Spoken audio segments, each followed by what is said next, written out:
This one is late. Once again, it couldn't be helped, but it's a good episode of Yuragi no Yuuna-san, episode 10 this time. An episode that actually once again enters a storyline, so to speak, although mostly of this episode is centered around Sagiri and her incredibly shyness about being sexy. We're also introduced to her classmate as well as mission control of her ninja clan, Urara Urakata, who actually talks like a, well, not a valley girl, but uses that uchi style, which I find extremely adorable.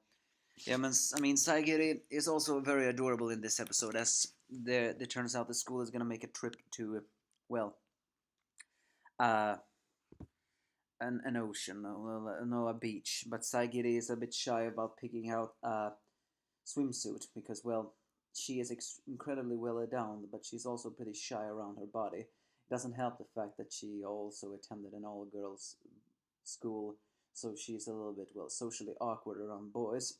But Ura tries to, well, help her by luring into Kogeyashi into this mess. And there's another reason for that also, because ever since Kogarashi sent that dragon god flying with one punch, people have begun to wonder there's no way he is just that kind of person. So, well, they try out many different swimsuits, which is also very strong fan service moments. It's also revealed that Uraraka is very jealous of Sagiri's body. I mean, yeah, it's pretty well adorned for her age. And then we enter as well one accidental pervert moment.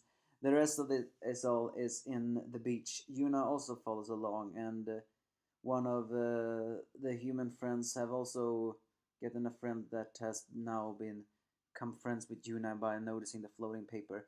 I'm actually surprised that no one actually freaks out about that, but hey, it is what it is.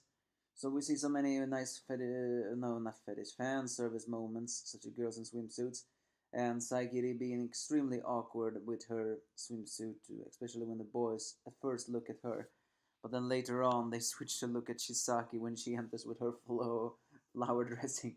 It's been implied that Sagiri feels a very strong inferiority complex towards Shisaki because, well, Shisaki is very girly and Sagiri is not that girly because she's so focused on her missions. So, well, later on, but then it turns out that there's a monster on the beach. Just to Kogarashi's luck, turns out every single trip he has done, he has mentioned something about stopping a war and guiding spirits to a rest in a winter thing. The way he says that he stopped a war sounds very strangely familiar. I wonder if that's a foreshadowing for something. But either way, there's some kind of monster, a kind of perverted monster that ironically has tentacles. Well, I know what you did there, did there, manga creator. I know what you did. Kogarashi sends it flying, but then it turns out there's another monster in it as Uraraka wants to test Kogarashi's moments, but only ends up in a perverted situation with Sagiri lands on her ass on Kogarashi's face. But then they get confronted by a monster, a real one this time. So whatever this storyline is going, no idea. But yeah, this is mostly as a Sagiri episode. Pretty cool, nice to look to. I have to say, she's incredibly adorable this episode. Sagiri is very socially awkward, so many times she's not really that enjoyable to watch. Especially since she throws a temper tantrum all the time. But I am a sucker for tsundere girls, so it does have a charm to it. And well, Yuna is of course in this episode as well, and she's just as kind and shy as she's always been.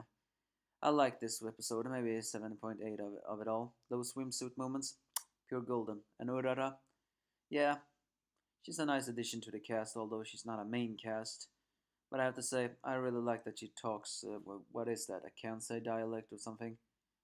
Well, either way, I like it. You can give me your thoughts if you have any.